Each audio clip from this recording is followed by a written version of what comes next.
एक बार शहंशाह अकबर के दरबार में बहुत ही अजीब मुकदमा आया, जिसने सभी को सोचने पर मजबूर कर दिया। हुआ यूं कि बादशाह अकबर के दरबार में दो महिलाएं रोती हुई पहुंची। उनके साथ में लगभग 2 या 3 साल का सुंदर सा बच्चा भी था। दोनों महिलाएं लगातार रो रही थीं और साथ ही दावा कर रही थीं कि बच्चा उनका है।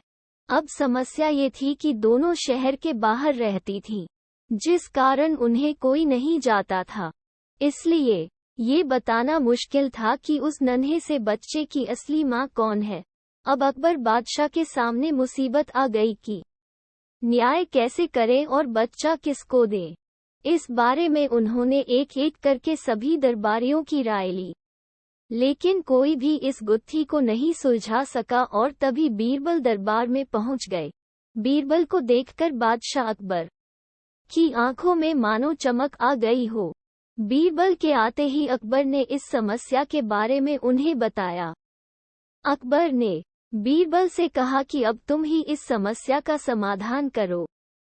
बीरबल कुछ सोचते रहे और फिर जल्लाद को बुलाने के लिए कहा। जल्लाद के आते ही बीरबल ने बच्चे को एक जगह बैठा दिया और कहा, एक काम करते हैं, इस बच्चे के 2 टुकड़े कर देते हैं। एक एक टुकड़ा दोनों माँओं को दे देंगे। अगर इन दोनों महिलाओं में से किसी एक को ये बात मंजूर नहीं है, तो जल्लाद उस महिला के 2 टुकड़े कर देगा। ये बात सुनते ही उनमें से एक महिला बच्चे के टुकड़े करने की बात मान गई और बोली कि उसे आदेश मंजूर है, वह बच्चे के टुकड़े को लेकर चली जाएगी। लेकिन दूसरी महिला बिलख बिलख कर रोने लगी और बोलने लगी, मुझे बच्चा नहीं चाहिए, मेरे 2 टुकड़े कर दो, लेकिन बच्चे को मत काटो, ये बच्चा दूसरी महिला को दे दाएं। ये देखकर सभी दरबारी मानने लगे कि जो महिला डर की वजह से रो रही है वही दोषी है।